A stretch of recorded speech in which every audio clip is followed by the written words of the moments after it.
देखिए, आज मुंबई में अंतिम दिन भारत जोड़ो यात्रा का रहा है और सबसे पहले हम राहुल गांधी जी को दिल से धन्यवाद देते हैं कि पूरे देश में इन्होंने यात्रा किया, चाहे कश्मीर से कन्याकुमारी हो या पश्चिमी राज्यों से लेकर के हमारे नॉर्थ ईस्ट स्टेट से लेकर के हर जगह राहुल जी ने यात्रा की है और एक पैगाम, एक संदेश देने का काम किया है, जो कि आज के दौर में बहुत ही जरूरी है, प्रासंगिक है।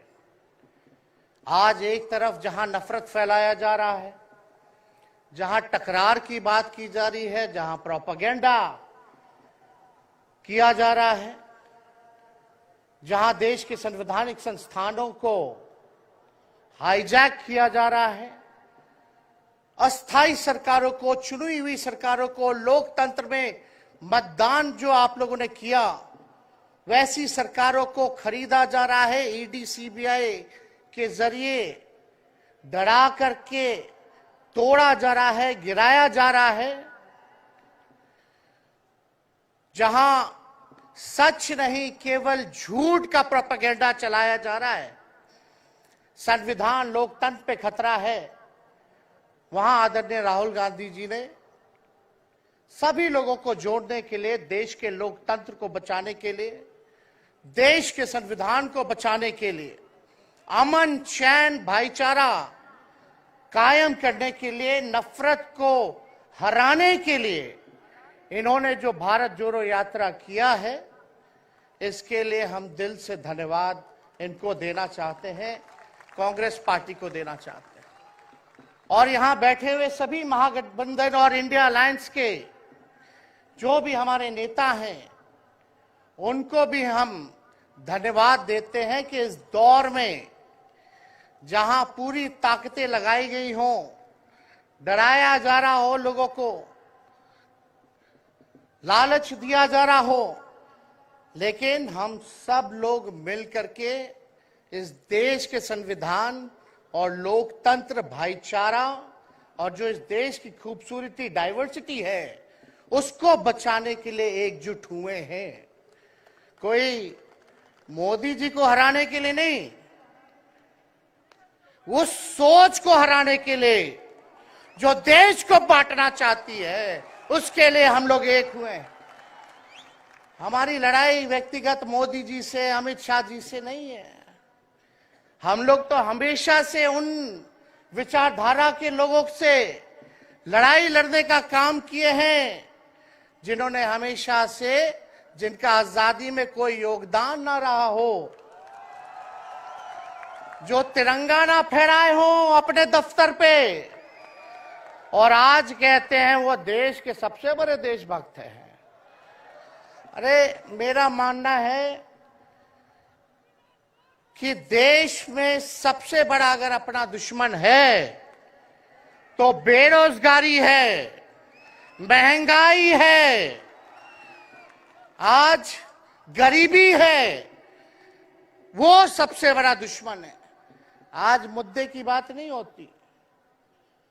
मोदी जी समुद्र के अंदर चले जाएंगे, कारपेट बिछा करके बैठ जाएंगे, उसकी चर्चा होती है, लेकिन किसान भाइयों का आय दुगुना का वादा किया था।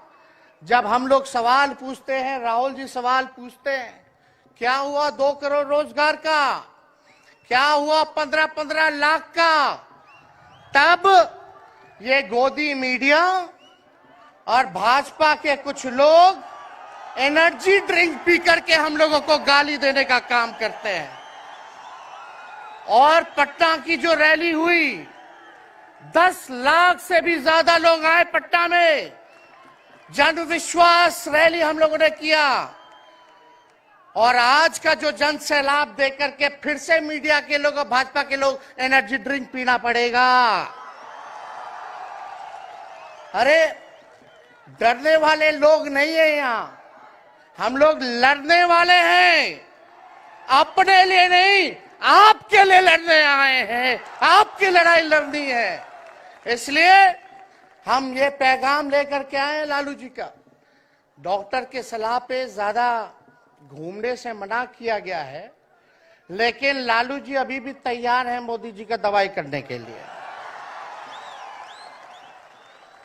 उनको कितना भी सताया जाए, डराया जाए, उनका बाल पक गया इनसे लड़ते लड़ते, लेकिन वो डरे नहीं, झुके नहीं। आज महाराष्ट्र में, खास तौर पे बंबई में राहुल जी ने निमंत्रण दिया और हम लोग यहाँ आए हैं, और यहाँ बिहार के लोग भी काफी बड़ी तादाद में बसते हैं। हम रउआ लोग इनके भी कहते नहीं, बच के रहिए भाजपा के लोग से। ये लोग गोबर को भी हलवा दे करके परोस देता है, इतना झूठ बोलते हैं। हम तो पहले भी कई बार कहे, मोदी जी प्रधानमंत्री है ठीक है, लेकिन साथ ही साथ वो झूठ बोलने के फैक्ट्री भी है। मोदी जी झूठ बोलने के मैन्युफैक्चरर भी है, होलसेलर भी है और डिस्ट्रीब्यूटर भी है। ये उनका काम है। हम लोग सच्चे लोग हैं, और सच्चे लोगों को कितना भी डराओगे, डरते नहीं। सांच को आंच क्या, इसलिए हम लोग लड़ेंगे। इनके गीदड़ भपकी से हम लोग डरने वाले हैं। आप बताओ, आप लोग डरोगे? लड़ाई लड़ोगे कि नहीं लड़ोगे? साथ दीजिएगा ना सबका? हम तो कहना चाहते, राहुल गांधी जी जो यात्रा किए, ये हो सकता है पहला चरण हो, लेकिन यात्रा तो हमेशा हम लोगों को करना पड़ेगा। चाहे सत्ता में आए या ना आए, हमको जनता के बीच उनके सुख का दुख दर्द का भागीदार बनना पड़ेगा। हमेशा जनता के बीच रहना होगा, क्योंकि इन लोगों ने इतना नफरत फैलाया, इतना नफरत फैलाया है, आपस में इतना भेदभाव करा दिया है कि आज सोचना पड़ेगा कि इस भेदभाव और नफरत को मिटाने में कितने साल लगेंगे। इसके लिए हमको हमेशा सब लोगों के बीच, जनता के बीच रहना होगा। और जो प्यार का, और जो आप कहते हैं जो दुकान खोला है, मोहब्बत की दुकान, इसको बंद मत कीजिएगा कभी। हमेशा आगे झंडा बुलंद करने का काम कीजिएगा। आज यहाँ शरद पवार जी भी हैं, उद्धव जी भी हैं। आपको पता है ऑपरेशन लोटस हो रहा था, यहाँ विधायकों को खरीदा जा रहा था, डराया जा रहा था। या एक बात बता देते हैं, आज महाराष्ट्र सरकार में जितने लोग बैठे हैं, कोई लीडर नहीं है, सब डीलर है। शरद जी के नाम पे, एनसीपी के नाम पे वोट लेंगे, भाजपा से डीलिंग कर लेंगे। राहुल गांधी जी के नाम पे वोट लेंगे, भाजपा से डीलिंग कर लेंगे। शिवसेना उद्धव जी के नाम पे वोट लेंगे, भाजपा से डीलिंग कर लेंगे। ये लोग केवल डीलिंग करते हैं, इसलिए वहां कोई भी लीडर नहीं, सब डीलर बैठा हुआ है। और जो डरे डरे लोग गए, अच्छा हुआ चले गए, उससे कोई फर्क पड़ने वाला नहीं है। हमको कितना भी मिटाने का कोशिश करोगे, फिर से हम कारवा बनाने का हौसला रखते हैं। इसलिए हम सब लोग यही आए, क्योंकि जनता, आप सब लोग हमारे मालिक हैं, और आप लोगों का आशीर्वाद मिलता रहना चाहिए। अरे महाराष्ट्र में तो कम से कम विधायकों को ले गए, बिहार में तो हमारे चाचा को ही हाईजैक कर लिया।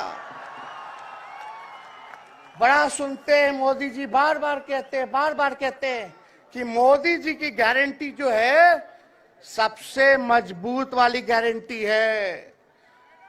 हम मोदी जी को चैलेंज करते रहे, मोदी जी सबसे पहले, बाद में जो गारंटी देना, लेकिन अगर मेरा चाचा का गारंटी देके दिखा दो पहले कि वो फिर से पलटेंगे कि नहीं पलटेंगे। तो हम लोग, चलो बिहार में चाचा जी गए तो गए, हमारी शुभकामनाएं, बड़े हैं, अभिभावक हैं, लेकिन वहां जो आवाम का ताकत मिल रहा है, राहुल जी आए थे, सब लोग आए थे, जो प्यार मिल रहा है, वो हम इतना आप लोगों को कह सकते हैं कि बिहार में भाजपा जो भी सोचती हो, सर्वे वाले कुछ भी दिखाते हो, गोदी मीडिया के लोग, लेकिन बिहार में इस बार चौंकाने वाला रिजल्ट हम ला करके देने का काम करेंगे।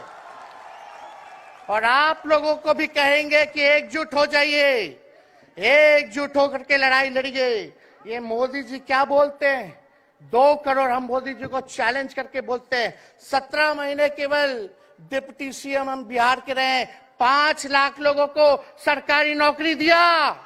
मोदी जी अपने 10 साल में भी 5 लाख क्या कितना नौकरी दिए ये बता नहीं सकते।